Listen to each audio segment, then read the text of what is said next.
suis vraiment très heureux d'être là ce matin. Aujourd'hui, c'est la fête des droits des travailleuses et des travailleurs.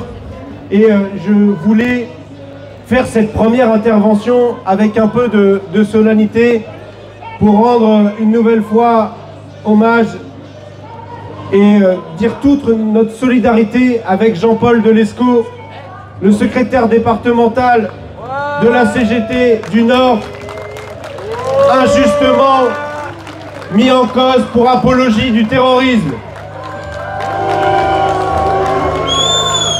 Cette manifestation du 1er mai, elle prend cette dimension particulière de lutte contre la criminalisation des opinions politiques et syndicales et associatives qui franchit encore un nouveau seuil dans ce pays. Oui, il y a un problème avec les macronistes et l'instrumentalisation pathétique de la justice qu'ils sont en train de faire dans la séquence. Mais ça ne vient pas de nulle part. Et je ne voudrais pas qu'on oublie quel est le point de départ de cette situation, notamment la création de ce délit d'apologie du terrorisme. Et je ne vais pas parler tout de suite des socialistes, enfin du gouvernement de François Hollande, pardon. Parce que ce délit d'apologie du terrorisme, il prend sa source à la fin du 19e siècle avec les lois dites scélérates contre les anarchistes. Vous vous souvenez peut-être, ou avez-vous déjà entendu parler de ces lois scélérates? Et c'est ça qui a motivé le fait de mettre ce délit d'apologie, pas du terrorisme à l'époque, mais d'appel à l'insurrection et au vol et au meurtre, etc., qui était dans la loi dite de 1881, la loi de la presse.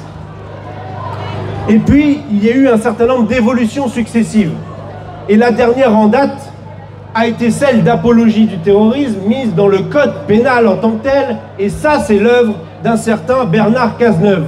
Retenez bien ce nom, Bernard Cazeneuve, avec un certain Manuel Valls aussi dans l'équation.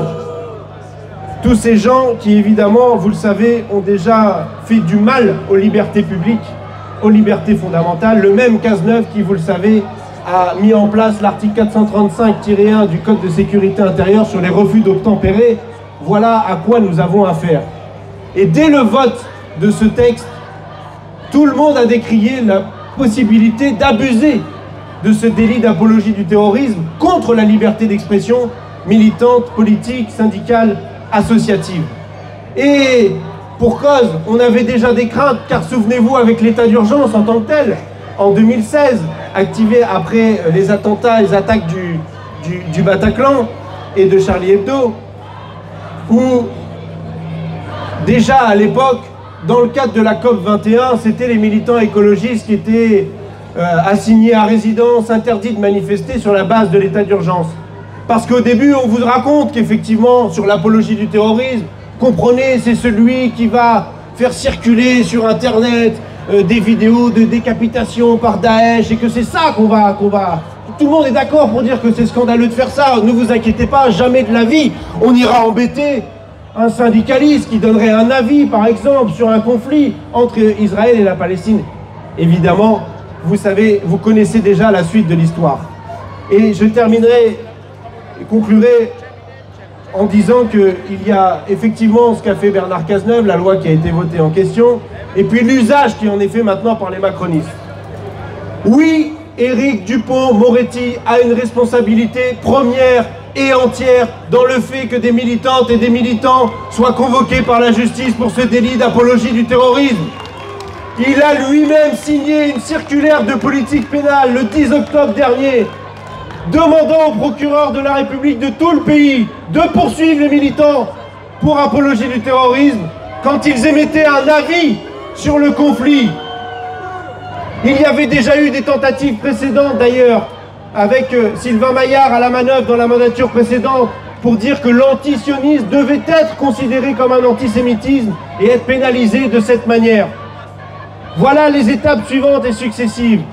Et je vous le dis très sincèrement, camarades, une présidente d'un groupe parlementaire, notre collègue Mathilde Panot, ne peut pas avoir été convoquée par la procureure de la République de Paris sans avoir l'assentiment du garde des Sceaux.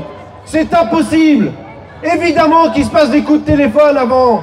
Évidemment qu'il a donné son feu vert. Et leur duplicité est entière, leur hypocrisie totale. Parce que le délit d'apologie du terrorisme, c'est censé être aussi un délit d'apologie de crimes de guerre. Au cas où vous ne le sauriez pas, c'est rédigé comme ça dans la loi.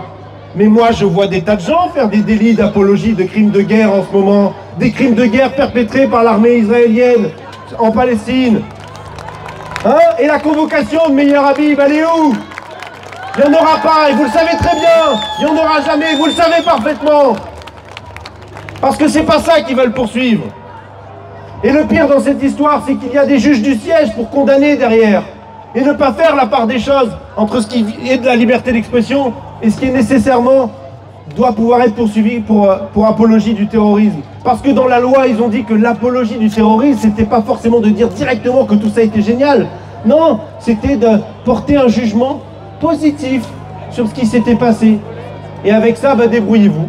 Voilà, débrouillez-vous. Et à la fin, vous avez la condamnation de Jean-Paul Delescaux. Il a fait appel et c'est tant mieux. Et je suis sûr qu'à la fin, il gagnera au moins, devant la Cour européenne des droits de l'homme, puisque la France a déjà été condamnée pour l'usage abusif de ce délit d'apologie du terrorisme.